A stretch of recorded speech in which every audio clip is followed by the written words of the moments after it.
మీ బిడ్డలతో మీ సన్నిధించినందుకు మీకు వందములు. మీ బిడ్డలు చేసిన ప్రార్థన విన్నందుకు మీకు వందములు. ప్రభా, పాటలు ఎందుకు మీరున్నారు, మిమ్మల్ని స్థిరించుకుంటున్నాను తండ్రి. ఈ సమయంలో ప్రభా మీ సన్నిధి మొక్కలను గ్రహించి మాతో మాట్లాడండి. బలహీనన్ను కనికరించి మీ లేఖను బాగొప్పి మీరు మాతో మాట్లాడు. మీ నోటి బోరగా నన్ను పడుకొని మీ నామములకు మహిమ తెచ్చుకున్నాము. మేమందరం మిమ్మల్ని కలిగి మా గృహాలకు మిమ్మల్ని తీసుకునే వారంగా మమ్మల్ని స్థిరపరచమని క్రీస్తు వారి అతి పరిశుద్ధమైన నామములో ప్రార్థించి చెల్లిస్తున్నాను తండ్రి. ఆమేన్. నీతిమంతుల ప్రార్థన దేవుడాలకించును. వారు వృక్షము వలె మోవేయుదురు. వారు తమల వృక్షము వలె మోవేయుదురు. మొరపెట్టుము గ్రహము కాని గొప్ప మొరపెట్టుము గ్రహము కాని గొప్ప. దేవుడినేది నీతిమంతులు ప్రార్థన వింటాడు. నీతిమంతులు ఎవరంటే దేవుని రక్తంలో వారిని వారు కడుగుకున్న వారే నీతిమంతులు తీర్చబడతారు. పాపము చేయని నీతిమంతుడు ఒక్కడు లేడంటున్నాడు ప్రసంగి గ్రంథకర్త. కానీ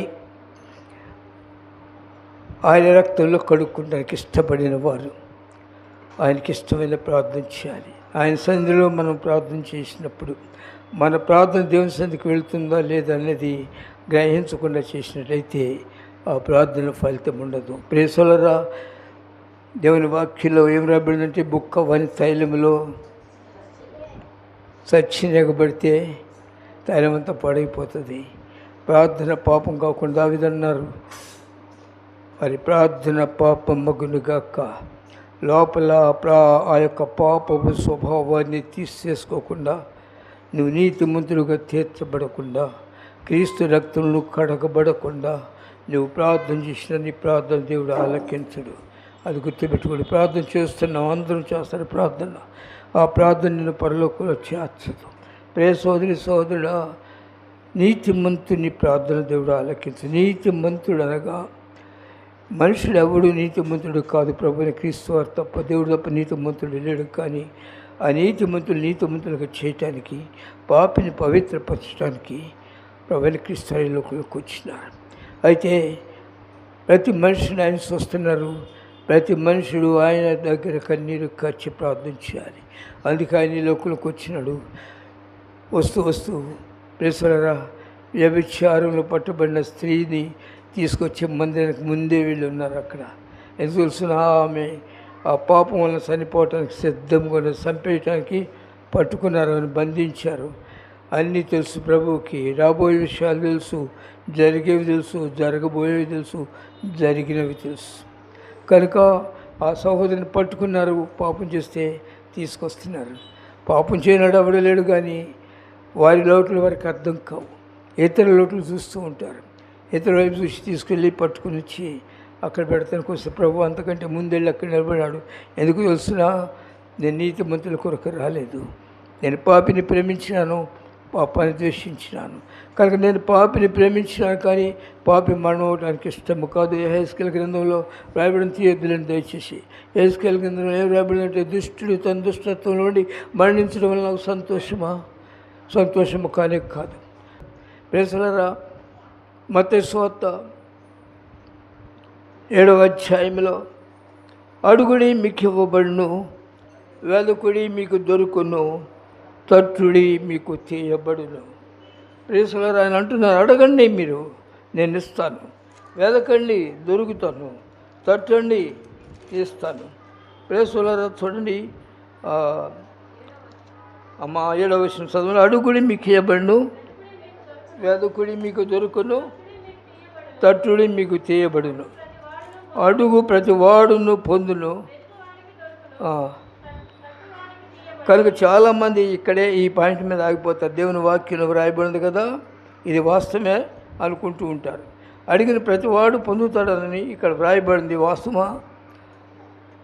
అడిగిన ప్రతివాడు పొందుతాడా? ప్రార్థన చేసిన ప్రతివాడు పరలోకం పోతాడా? 15వ అధ్యాయం యోహాను సువార్త 7వ వాక్యం నేను చెప్పబడినది. ప్రేసలారా, వాక్యంను పరిశీలన చేసుకోకపోతే ఏ మనుషులు దేవుని రాజ్యంలో ఉండరు.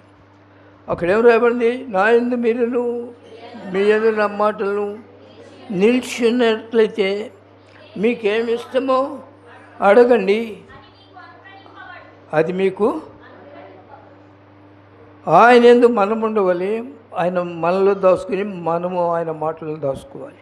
ఆయన మీరును మీ యందు నా మాటలు అంటే ప్రేసలారా, ఆయనలో మనం నిలిచి ఉండాలన్నా, మనలో ఆయన పెట్టుకోవాలన్నా ఆయన ఎవరు? ఆది యందు వాక్యముండెను, వాక్యమే. ఎంతమందికి ఆ వాక్య రుచి తెలుసు? దేవుని రుచి ఎంతమందికి తెలుసు? దేవుని యొక్క అనుభవాలు ఎంతమందికి తెలుసు?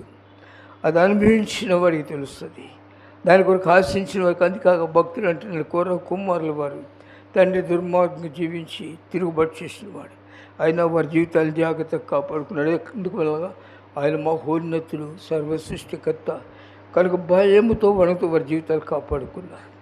అందువల్ల ఎవరు అన్నారు? దేవా, సైన్యములకు అధిపతికి యెహోవా మీ నివాసము ఎంత రమ్యమైనది, మీ నివాసమును ఎంత యెహోవా మందిరాలను చూచుటకు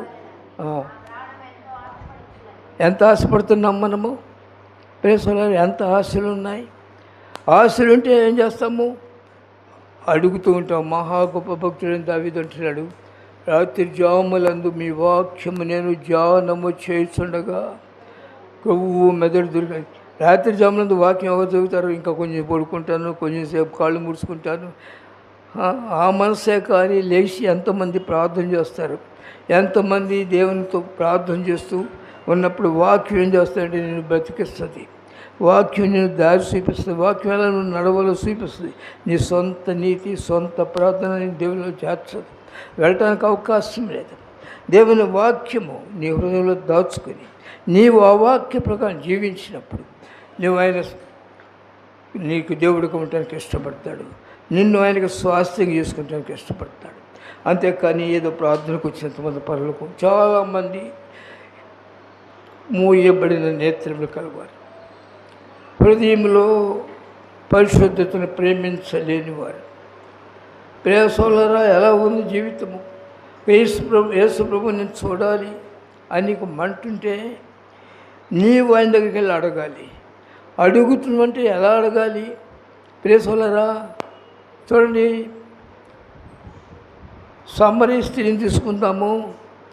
ఆమె ఏం చేసింది తెలిసిన? ప్రభు వెళ్ళి మాట్లాడినప్పుడు వాక్యం తెలుసు కానీ వాక్యంలో జీవించడం చేత కాదు. వాక్యం అంతా తెలుసు, ప్రార్థన కూడా చేస్తుంది, విశ్వాసం ఉన్నది, కానీ ఎలాంటి ప్రార్థన చేయాలో తెలియదు. వాక్యం తెలుసు కానీ వాక్యం అనుసరించి జీవించడం తెలియదు. ఎందుకు? చాలా కాలం నుంచి వాక్యం వింటున్నాం కనుక వాక్యం అంతా తెలుసు, కానీ దానిలో జీవించలేము. బడికి వెళ్తున్నాడు పిల్లాడు, వాడు ఎగ్జామ్ వచ్చినప్పుడు వాడి జీవితం ఇలా ఫెయిలా పాసా, అది వాడు హోంవర్క్ చేయాలి. నీ జీవితంలో అలా ఉండాలి. ఆ తల్లి వెళ్ళింది, మాట్లాడినాడు ప్రభు.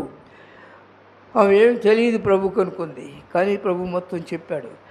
నా జీవితం అంతా ప్రభువుకు తెలుసు.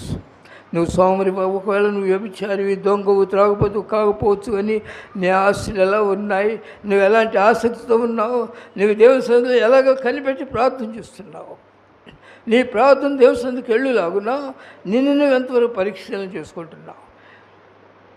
అవి చెప్పలేదు, కానీ దేవుడు చెబుతున్నప్పుడు ఏడ్చింది. ప్రభువా, నన్ను క్షమించు, నా జీవితం ఇది. ఎలాంటి ప్రార్థన చేస్తుంది? ప్రేసుల వెంటనే దేవుడు ఆమెతో మాట్లాడినాడు. ఆ కొండ విడిచిపెట్టింది. ప్రార్థనలో ఒక మనుషుడు లోకాన్ని జయిస్తాడు, ప్రార్థనలో ఒక మనుషుడు శరీరాన్ని జయిస్తాడు, ప్రార్థనలో ఒక మనుషుడు పాపాన్ని జయిస్తాడు, ప్రార్థన ఒక మనుషుడు జీవింపజేస్తుంది. గుర్తుపెట్టుకోండి. ప్రార్థన ప్రార్థన ప్రార్థన. ఏమిటో ప్రార్థన? ఏదో పైకి ప్రార్థన, నన్ను కాపాడు ప్రభు, నాకు ఉద్యోగం కావాలి, నా అప్పులు తెరవాలి, ఇదా నీ ప్రార్థన?